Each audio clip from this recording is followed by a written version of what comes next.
Russia का बम वर्षक TU-160, जिसे नाटो द्वारा व्हाइट स्वान या ब्लैक जैक के नाम से भी जाना जाता है।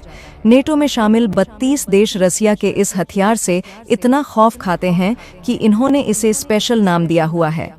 दोस्तों, आप लोगों को पता ही होगा कि रशिया भारत का केवल मात्र सबसे बड़ा डिफेंस एलाई ही नहीं है, बल्कि भारत का सबसे पुराना मित्र देश भी है। इंडिपेंडेंट के बाद से ही भारत के द्वारा सबसे अधिक मात्रा में हथियारों को रसिया से खरीदा गया है और आज इसी वजह से भारत के रक्षा बेड़े में 60 से लेकर 65% तक रशियन ओरिजिनल हथियार हैं। और दोस्तों, अब रशिया के तरफ से इसी दोस्ती का परिचय देते हुए भारत के सामने एक और नए हथियार का ऑफर रख दिया गया। और दोस्तों, यह जो हथियार है ये इतना ताकतवर और इतना खास हथियार है कि यह केवल मात्र भारत के दुश्मन देश मतलब चाइना और पाकिस्तान को ही परेशान नहीं करेगा, बल्कि इससे वेस्टर्न देश भी काफ़ी ज़्यादा परेशान होंगे। दोस्तों, मैं यहाँ पे जिस हथियार का बात कर रही हूँ वो रशिया की तरफ से डेवलप किया हुआ सबसे ताकतवर और सबसे भारी भरकम बॉम्बर एयरक्राफ्ट TU-160 है। मीडिया रिपोर्टों में क्लेम किया जा रहा है कि रशिया के द्वारा भारत के सामने TU-160 बॉम्बरों का ऑफर रखा गया है। रिपोर्ट के मुताबिक रशिया के तरफ से फिर से एक बार भारत के सामने हेवी बॉम्बरों को लेकर खास करके TU-160 बॉम्बरों का ऑफर रखा गया है। रशिया चाहता है कि भारत इस तरीके के बॉम्बरों को हासिल करके अपने आप को और स्ट्रॉन्ग करे। पूरी डेवलपमेंट क्या है जानने के लिए बने रहिए हमारे साथ। लेकिन आगे बढ़ने से पहले भारत और रूस की दोस्ती के लिए वीडियो को लाइक करके चैनल को सब्सक्राइब ज़रूर कर लें, क्योंकि आपके लिए ये बस 1 सेकंड का काम है, लेकिन इससे हमारी बड़ी मदद होती है। दरअसल दुनिया में भारत का कोई सबसे पक्का दोस्त है तो वह है रूस, क्योंकि रूस भारत को न सिर्फ हथियार देता है बल्कि वक्त वक्त पर यह एहसास दिलाता है कि दुनिया भले इधर से उधर हो जाए, लेकिन रूस हमेशा भारत के साथ खड़ा है। इसी कड़ी में खबर सामने आ रही है कि रूस के सबसे बड़े और ताकतवर बॉम्बर TU-160 के बारे में, जो शायद भारतीय वायुसेना का हिस्सा बन सकता है, रूस ने भारत के सामने इस बॉम्बर का ऑफर रख दिया है। और अगर ये सौदा हो जाता है तो इससे भारत की स्ट्राइक कैपेबिलिटी में ज़बरदस्त उछाल आएगा। TU-160 बॉम्बर 40,026 फीट की ऊंचाई पर अधिकतम 2,220 किलोमीटर प्रति घंटे की रफ्तार से उड़ान भर सकता है, लेकिन आमतौर पर इसे 960 किलोमीटर प्रति घंटे की रफ्तार से उड़ाया जाता है। एक बार में 12,300 किलोमीटर तक की उड़ान भर सकता है। युद्ध के समय इसकी स्पीड 2,000 किलोमीटर प्रति घंटे होती है, जिसे सब गति में बढ़ाकर 7,300 किलोमीटर किया जा सकता है। यह अधिकतम 52,000 फीट की ऊंचाई तक उड़ सकता है। इसके आसमान में ऊपर चढ़ने की गति 14,000 फीट प्रति मिनट है। भारत के पास फिलहाल कोई भी स्ट्रेटेजिक बॉम्बर नहीं है। भारतीय वायुसेना की स्ट्राइक कैपेबिलिटी को देखते हुए TU-160 जैसे बॉम्बर का शामिल होना गेम चेंजर साबित हो सकता है।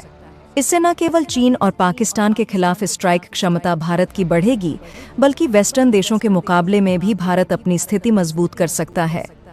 एक और महत्वपूर्ण कारक भारत में ऐसे बेड़े का समर्थन करने के लिए पर्याप्त बुनियादी ढांचे की अनुपस्थिति है।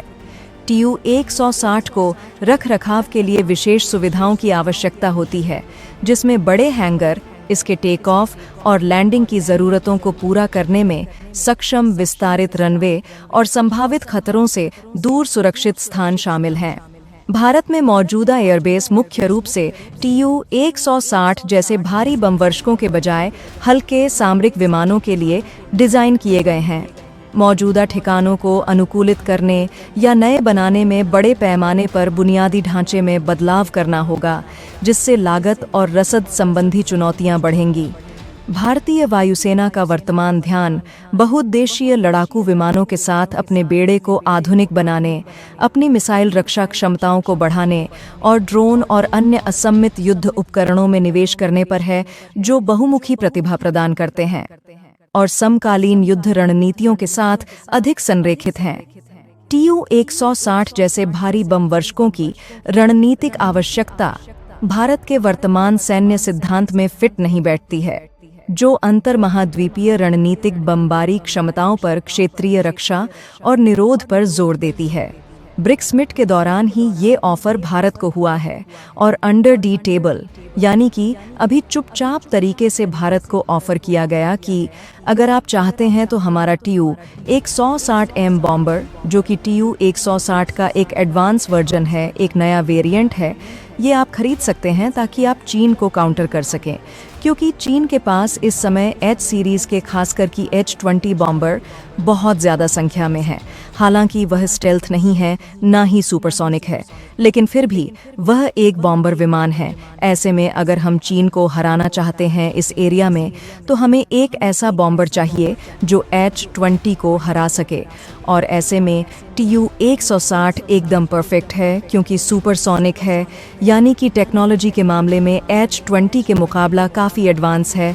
और भारत अगर इसे खरीदना है तो वाकई में ही भारत को चीन के खिलाफ एक बहुत बड़ा एज मिल जाएगा, और इसीलिए रूस से भारत को ऑफर कर रहा है, क्योंकि उसकी कमाई हो जाएगी और हमारा जो पर्पस है वह पूरा हो जाएगा। लेकिन इस खबर में जो काम की बात है वो यह कि रूस ने भारत को 1, 2 या फिर 4 नहीं, पूरे 12 TU-160M खरीदने का ऑफर दिया है। जी हाँ, रिपोर्ट्स बताती हैं कि 1 दर्जन भारत को बेचे जा सकते हैं, और भारत भी इस समय चुपचाप तरीके से एनालाइज कर रहा है इन TU-160 बॉम्बर को।